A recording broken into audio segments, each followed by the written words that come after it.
Hello everyone, welcome back. Thank you for joining me once again. If you have no idea who I am, my name is Madeleine Klein, and I talk about all things Canadian true crime, missing persons, mystery, and history. I feel kind of like garbage, so if you notice, sometime throughout the video I start sweating and just looking generally rough, that's why.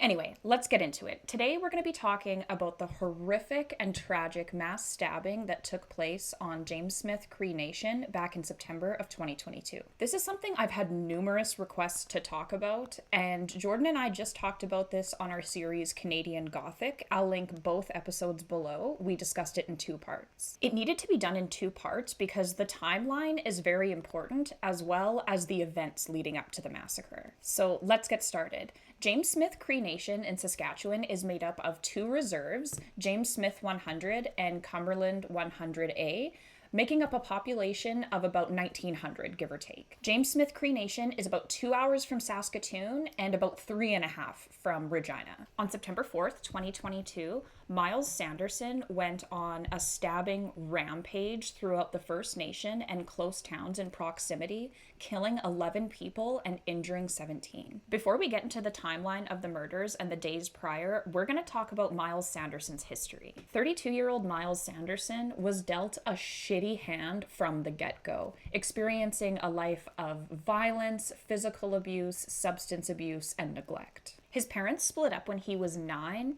He lived with his father and his father's new girlfriend for a brief period of time, experiencing the same violence. He shortly after moved to his grandparents, but this too was abusive, and by the time he was 11, he was back living with his father. By the age of 12, he began drinking and smoking pot. By 14, he started using hard drugs like cocaine, and by 16, he became a young father himself. From the time he was 18 to 32 years old, he had 59 criminal convictions. About half of those were violent in nature, and the other half were due to breaching parole conditions. And 7 of those assault charges were against his common law partner, Vanessa. Although she didn't report the majority of attacks on her, there were over 100 instances of violence over 15 years, the first occurring within months of their relationship, where Myles choked Vanessa. They had 4 children together who were often witnesses to the abuse, both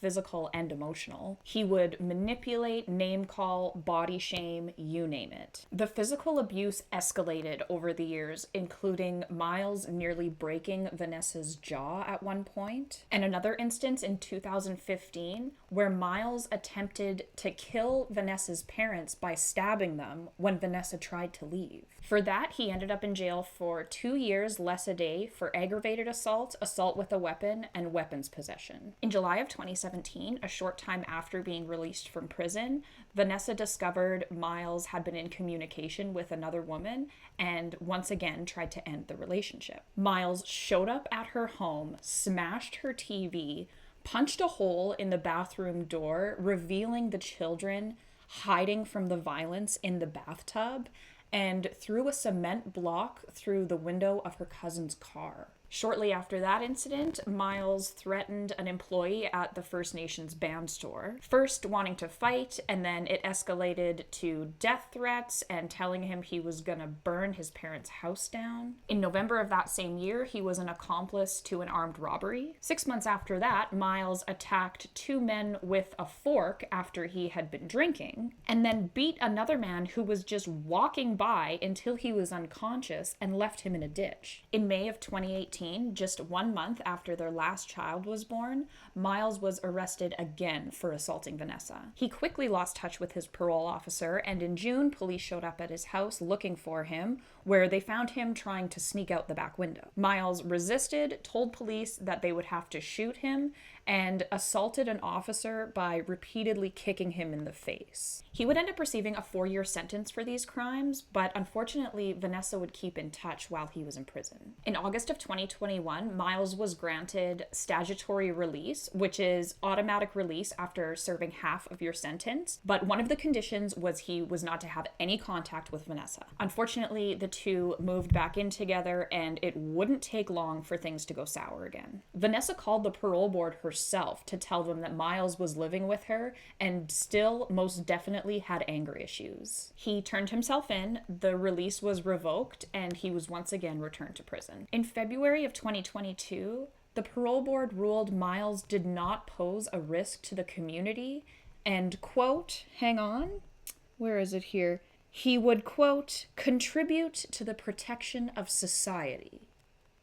Who is on that parole board, and how are they so out to lunch? By May of 2022, only 3 months after his release, Myles stopped communicating with his parole officer, and he was listed as unlawfully at large. It was during this time Vanessa found out Myles was cheating on her once again and even fathered a child with someone else. Myles left Vanessa's home on May 23rd, 2022, and she wouldn't see him again until August. On August 17th, Myles showed up to Vanessa's house while she was sleeping. He woke her and told her that he needed a ride out to James Smith Cree Nation to sell drugs, particularly cocaine. She agreed, as he was still unlawfully at large and he couldn't just go out and get a job. He needed to have some sort of money coming in. Vanessa would spend the next 2 weeks driving him back and forth between Saskatoon and James Smith Cree Nation. On September 2nd, the two were back in James Smith Cree Nation selling. At one point, they had a guy in the car. I'm not sure if it was a friend or an acquaintance or whatever, but after they dropped him off, Myles accused Vanessa of either being involved with this man or had been involved. Either way, they started fighting. Myles repeatedly punched Vanessa. He took the scale they were using to sell cocaine and stabbed her with it. Vanessa frantically tried to get to James Sanderson's house, Myles's brother, for help. James Sanderson was Myles's younger brother, and from what I've read, although he had his demons, he was nothing like Myles. Damien had a stable relationship with his wife Skye and was a doting and involved father. Myles and Vanessa had dropped their 4 children off with Damien and Skye prior to selling drugs. Damien had his life together for the most part, but unfortunately was very easily influenced by Myles. Vanessa finally pulled up to Damien's house and the beating continued. Vanessa honked the horn of the car in hopes of attracting attention for help. By this point, Myles had his knee on Vanessa's throat, attempting to kill her, but she managed to slip out from underneath and out of the car. When she fell to the ground, Myles continued to kick her and got into the car and attempted to run Vanessa over. The commotion had woken the house. His mother, who lived with Damien and Skye, rushed out to help Vanessa along with Damien. Damien put Vanessa in the car. She locked the doors, but Myles still attempted to get inside. Myles started yelling at Damien about how Damien thinks he's so much better than him, trying to save these girls. Vanessa took the opportunity when Myles was distracted and fled the scene in the car. There are photos of Vanessa after this attack, and it's brutal. Her eyes are so swollen and bruised, it looks like she's wearing bright purple eyeshadow. It's horrifying what this woman went through. It was then Damien told his wife Skye that he was going to take his brother out to cool off. This would be the last time Skye saw her husband. The brothers spent the night drinking, doing and selling drugs, and eventually Damien stopped communicating with his wife. The two were lurking around the small town, intimidating people, especially Vanessa's father. Skye absolutely knew something was not right. Damien had stopped replying to her texts, and Myles was an awful influence on Damien. At 4 a.m. on September 3rd, Skye called 911 herself to report Damien had stolen her car, was driving around drunk and high, and had warrants out for his arrest. Mounties respond, and at 5:30 a.m., they find the car at a house in the area where a small gathering is being held. Police go in, and Damien is there, and they speak to him, but the mugshot that they had of him was like 8 years old. It was from 2014. Damien looked a lot different, and he gave them a fake name. Everyone in the house denied he was there, and no one was able to explain how the car got there. Police locate the keys to the car on the kitchen table, and they're on their way. And that was that. About 12 hours later, at 5 p.m., Myles messaged a 28-year-old man named Greg Burns and said that he wanted to see him. Greg's best friend Creedon dropped Greg off at home, where Myles was waiting, and attacked Greg unprovoked. After this kerfuffle ended, Greg walked back to Creedon's car holding his jaw, told Creedon he'd see him later, and went back into his house. At this point, Myles and Damien surround Creedon in his car, question him as to whether he's part of the street gang, the Terror Squad, and then they get into the car, Damien in the front and Myles in the back. Creedon was threatened and drove the brothers around looking for members of the Terror Squad to find and beat up. Creedon drove them around for about 30 minutes before he told them that he needed to go home and shower and he would pick them up later. After this, Myles and Damien briefly split up. Damien went to a local bar in a neighboring community, and it's here he tells a woman that him and his brother have a mission to do.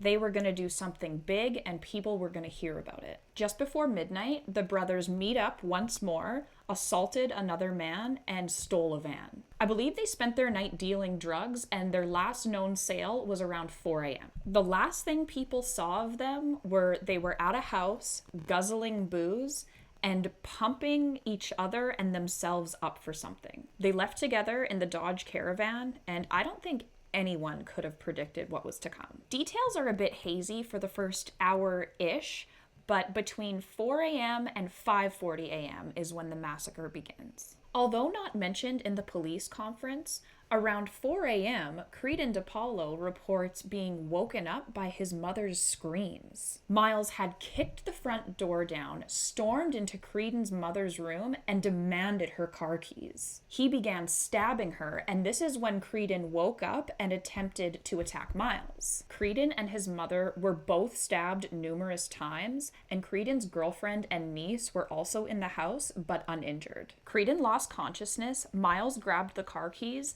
and left the home where Damien was waiting outside. Creedon was stabbed 8 times, but thankfully both him and his mother survived the attack. At 5:30 a.m., Myles and Damien kicked down the door of Skye and Damien's house looking for Skye, but only find his 2 daughters in the bedroom. Damien was caught off guard and said, "Oh shit, I didn't know you were home." He kissed both of his daughters on the head and told them, "This is probably the last time you're ever gonna see me." The first recorded attack happened at 5:40 a.m. The brothers showed up at the home of Martin Moosetoos and kicked the door down. Myles punched Martin and grabbed a pair of scissors, holding them up to his throat, threatening to kill him over a $50 drug debt. It's unknown why, but at this point, Damien fights Myles off of Martin and takes him out of the house. Before the brothers left, Myles took a knife from the kitchen and Damien told Martin not to call the police. Martin had stab wounds on his chest and neck and said that he could hear the brothers fighting as they left the house and got into the stolen van. Martin calls the police and credits Damien with saving his life. At this point, the brothers are in the car, still fighting, and for reasons unknown, Myles begins to stab Damien. Damien managed to get out of the vehicle and make it to either a ditch or bushes nearby, where he succumbed to his injuries and died. We'll circle back to this a little bit later. Myles continues alone. Around 6 a.m., Myles drove the van into the home of Robert Sanderson, tries to kick the front door down but fails, so goes around back and kicks that door in. Once inside, Myles killed Robert Sanderson and attacked another man in the home before fleeing on foot. He walked to a home close by and attacked a man and a woman who thankfully were able to escape. When they fled, Myles murdered Christian and Lana Head, the father and stepmother of Skye Sanderson. Myles left the home in Christian's white Ford F-350. He then drove to another house, parked the truck in the back, and forced his way into the home. There, he attacked another man and woman who not only thankfully escaped, but managed to get the keys to the truck to stop Myles from chasing them. After this, Myles made his way to Greg Burns's home and snuck through a window. Myles attacked Greg, his mother Bonnie, and 2 male youths in the home. Greg would end up dying outside of the house as Myles walked away. He was a 28-year-old father. The next reported incident was at 6:10 a.m. So all of the proceeding happened in like 10 to 15 minutes. Around 6:10 a.m., Myles entered another house bragging about 10 bodies and demanding the keys to their car. Myles was covered in blood, but these people refused, and for whatever reason, Myles took that as an answer. He told them, "You're lucky," and left on foot. At 6:14, Myles entered another home, again demanding the keys to the vehicle. telling the people not to make things harder than they already are. He grabbed a set of keys and stole a 2011 GMC Terrain. 3 minutes later, at 6:19, Myles forced his way into Earl Burns's home. Myles attacked Earl and a woman in the home, but she managed to escape. Although severely injured, Earl Burns got into the school bus he drove for the community and attempted to chase Myles. Unfortunately, the bus would later be found in a ditch with Earl deceased inside. Earl Burns was Vanessa's father. 10 minutes later, at 6:29 a.m., Myles attacks 23-year-old Thomas Burns, his mother Carol, and 2 other men inside the home. Thomas follows Myles outside, where Myles runs him down with the stolen SUV. Thomas and his mother both died in the incident. Myles abandoned the vehicle and continued on foot. After this, he knocked on a door of a home and was let in. Myles was covered in blood and again bragged about how many bodies he had gotten so far. He attacked 2 men in the home, injuring only 1. He went to another home and did almost the exact same thing. He knocked, they answered, seeing Myles bloody and holding a knife. Myles asked for the keys to the car and then asked, "Want to know how many bodies I got tonight?" The man who answered the door tried to shut it and Myles attacked him. The man survived and Myles continued, still on foot. He then forced his way into another residence, demanded keys, and when he got them, attacked the man and woman that lived in the house. Myles then left in a red Dodge Caravan. At 6:53 a.m., Myles went back to Greg Burns's house, where Bonnie and Lydia Burns were outside the home. Bonnie had called Lydia, a counselor and beloved resident of James Smith Cree Nation, to come help. Myles murdered both women. After this, Myles flees the town, driving to Kinestino, I probably said that wrong, and it's here he demands money and gas from a woman there. He left with neither and the woman was unharmed. At 7:10 a.m., Myles drove to Weldon, Saskatchewan, stopping at the house of Wesley Peterson. Myles killed Wesley on the front porch before entering his home. Somebody was downstairs in the basement who heard everything but was left unharmed. I'm unsure of whether this is true or not, but I read that it was Wesley's grandson downstairs who heard everything. Wesley was the 11th person Myles killed, and his murder spree ended there, but the manhunt for Myles would go on for 4 long days. The first emergency alert was issued at 7:12 a.m., just minutes after Myles's final murder. By 7:57 a.m., RCMP named Myles and James Sanderson as suspects and released their photos. At this point, RCMP believe Damien is still with Myles, and the next day, charges are released. First-degree murder, attempted murder, and break-and-enter.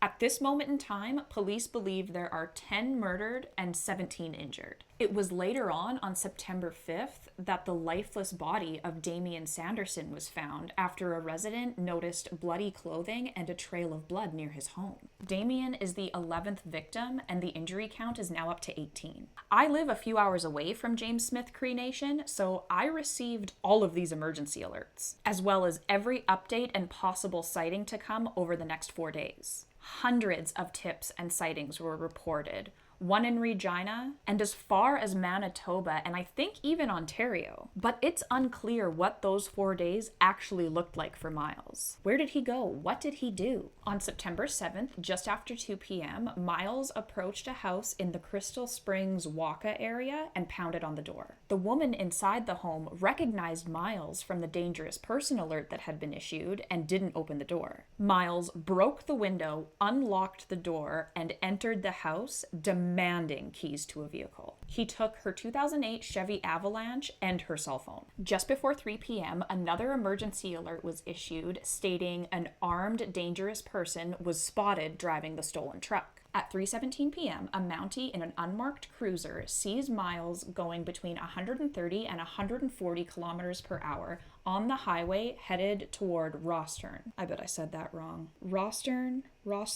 You Saskatchewan folks will know what I'm talking about. A high-speed chase ensues and goes on for about 10 minutes. At 3:28, police force the truck off of the road and into a ditch, and Myles Sanderson is finally apprehended. The manhunt is finally over. But just 5 minutes later, at 3:33, Myles goes into medical distress. He's taken by ambulance to a Saskatoon hospital where he's pronounced dead. He died within minutes of being in police custody. Nothing is official and nothing has been released, but it's widely believed that Myles downed fentanyl right before he was arrested. He knew the jig was up and killed himself. We may not ever know what actually happened over the course of those 4 to 5 days. Both Myles and Damien are gone, and they're really the only ones that know. We have no idea what Myles was doing in those 3 days before his capture or where he was. Personally, I don't think he went any further than Saskatoon, and maybe even stayed in the same rural area to avoid detection.